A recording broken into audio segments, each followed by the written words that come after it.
শুরু করছি এক্সারসাইজ 4.1 এর 6 নাম্বার ম্যাথ। পূর্বে ভিডিওগুলোতে আমরা 1 থেকে 5 পর্যন্ত ম্যাথগুলো আলোচনা করেছিলাম এবং এই ভিডিওটিতে আমরা 6 নাম্বার নিয়ে আলোচনা করব। তো 6 নাম্বার কোশ্চেনে বলা হয়েছে if the price of a pen is টাকা x and the price of a book is টাকা y, what is meant by each of the following expressions? অর্থাৎ যদি একটি কলমের দাম x টাকা হয় এবং একটি বইয়ের দাম y টাকা হয়, তাহলে নিচে যে এক্সপ্রেশনগুলো দেয়া হয়েছে 1 থেকে 5 পর্যন্ত, এই এক্সপ্রেশনগুলো দ্বারা কি বোঝা যায় সেটা তোমাদেরকে বের করতে হবে। লক্ষ্য করো 1 নম্বরে রয়েছে 3y। আমাদের কোশ্চেনে দেওয়া হয়েছে যে y হচ্ছে প্রাইস অফ এ বুক, তাহলে 3y দিয়ে আমরা কি বুঝি? 3y দিয়ে বোঝা যায় the price of 3 book।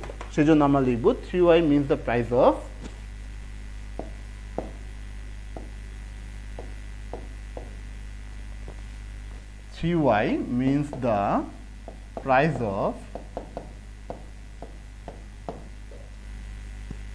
three books। তারপর রয়েছে 2 নম্বরে রয়েছে 7x। 7x দিয়ে কি বোঝায়? x মানে হচ্ছে প্রাইস অফ এ পেন, তাহলে 7x দ্বারা বোঝায় প্রাইস অফ 7 পেন। তাহলে আমরা লিখব যে 7x means the price of 7 pen।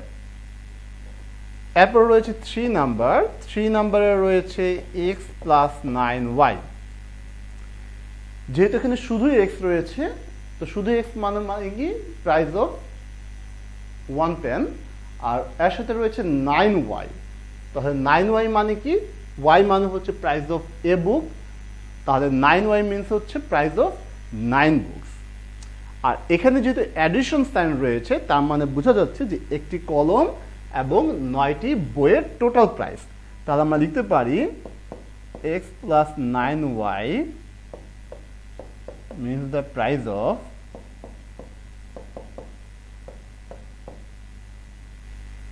means the total price of a pen and 9 books।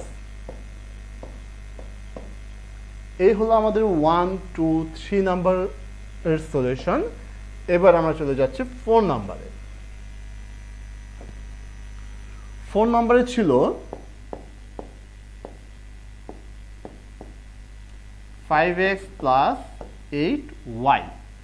তাহলে 5x দিয়ে কি বোঝায়? 5x মানে হচ্ছে price of 5 pen, R 8y দ্বারা কি বোঝায়? 8y মানে হচ্ছে প্রাইস অফ 8 বুকস। আর যেহেতু অ্যাডিশন সাইন আছে, তার মানে হচ্ছে এই দুটো টোটাল। তাহলে আমরা লিখব 5x plus 8y means the total price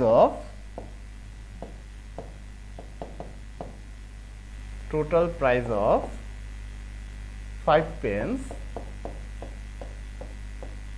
and 8 books। এই হচ্ছে 4 নম্বরের সলিউশন। এবার আমরা চলে যাচ্ছি 5 নম্বরে। 5 নম্বরে রয়েছে 6y plus 3x। তো 6y দ্বারা আমরা এখানে কি বুঝতে পারতেছি? 6y মানে হচ্ছে price of 6 books, R 3x দ্বারা কি বোঝা যাচ্ছে? 3x মানে হচ্ছে প্রাইস অফ 3 পেন। আর যেহেতু এখানে অ্যাডিশন সাইন, তার মানে কি এই দুটোর টোটাল। তাহলে আমরা লিখব 6y plus 3x means the total price of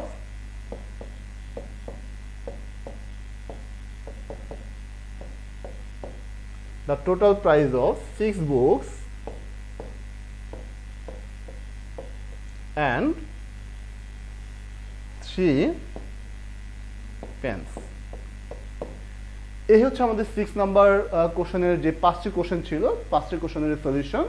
আমরা চেষ্টা করব পরবর্তী ভিডিওটিতে 7 নাম্বার নিয়ে আলোচনা করার। ধন্যবাদ তোমাদেরকে।